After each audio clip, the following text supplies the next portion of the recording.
casa nel Palazzo del Bo, il museo della goliardia padovana, celebrato da una delle sue costole più conosciute, la polifonica Vitaliano Lenguazza. All'alba degli 800 anni di vita, l'Università di Padova celebra la sua storia e i suoi goliardi con a capo una rettrice donna e un tribuno donna, Apocalisse Valerianas. D'altronde abbiamo la prima rettrice donna dopo 800 anni di storia, quindi siamo tutti emozionati e speriamo di portare avanti insieme quello che è la Libertas di Padova.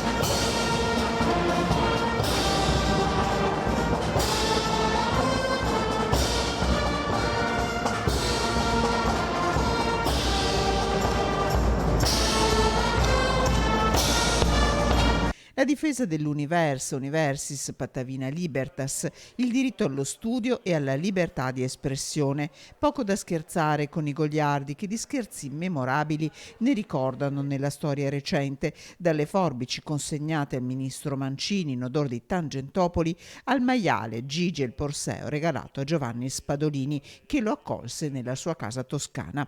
E di simpatico c'è ben poco nell'omaggio tradizionale al rettore all'apertura dell'anno accademico. Quindi il tribuno, regalando ogni anno al rettore una gallina, compra simbolicamente a nome di tutti gli studenti di Padova la libertà, la Libertas, la patavina Libertas.